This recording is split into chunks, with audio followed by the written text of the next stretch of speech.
Olá!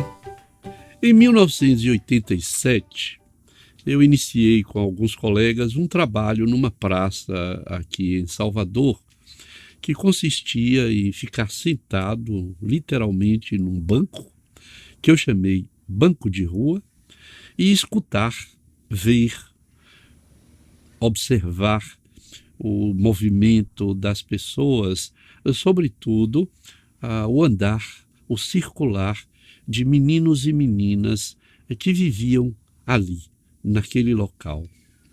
Isso nos levou a compreender melhor o que acontecia com nossos filhos e filhas naquela época, cheirando cola, correndo, morrendo, roubando.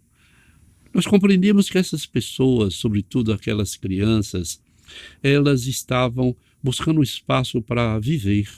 Elas estavam lutando contra a morte, elas estavam lutando contra toda a adversidade, elas estavam buscando na rua aquilo que elas não conseguiam encontrar em casa, elas não conseguiam encontrar na escola, que não o suportavam, elas não conseguiam encontrar nas instituições públicas, portanto elas buscavam na rua aquilo que era possível para viver.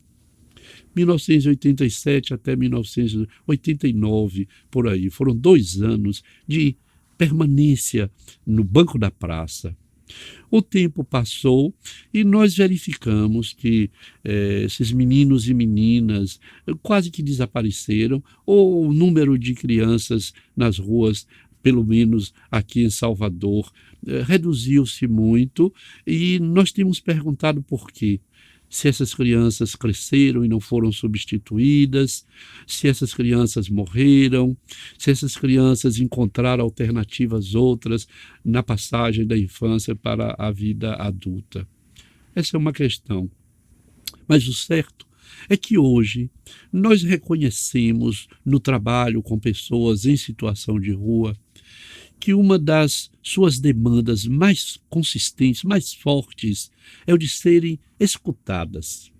Quando se pergunta às pessoas de rua o que querem, as pessoas vivendo nas ruas o que querem, elas respondem: um lugar para dormir, aprender a ler e escrever e um trabalho.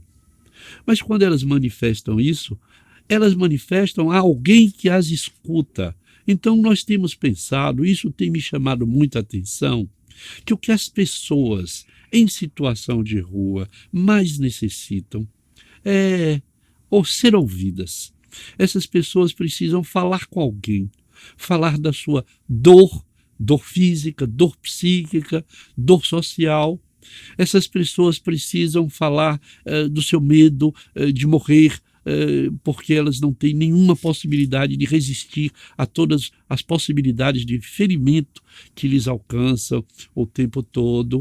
E, portanto, falar para o outro, ser reconhecida pelo outro, se reconhecer no reconhecimento do outro, nos olhares que possam se cruzar.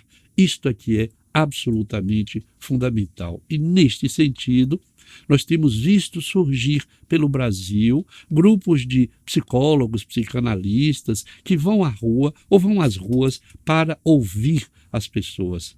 Não num compromisso formal de psicoterapia de longa duração, mas para, num breve momento, produzir este encontro fundamental que Spinoza chamou de bons encontros, encontros de potência, em que dois humanos se falam, se veem, se reconhecem. Isto é que eu acho que é fundamental hoje, e neste sentido nós também inauguraremos na Bahia um pequeno trabalho que eu estou chamando, ainda falta de uma designação melhor, conversa de praça e escuta de rua. Mas eu sei que há colegas que já estão exercendo esta atividade, já estão oferecendo às pessoas que não têm para onde ir, que não são reconhecidas e que não são vistas e que não têm com quem falar, essa possibilidade de uma troca transformadora, completamente transformadora em suas existências. Poder falar e ser ouvida. Mais do que ser ouvida, ser escutada, alma falando para alma, humano falando para o humano e sendo reconhecido em seus olhares e em suas falas. Acho que isso funciona e nós precisamos trabalhar nessa direção.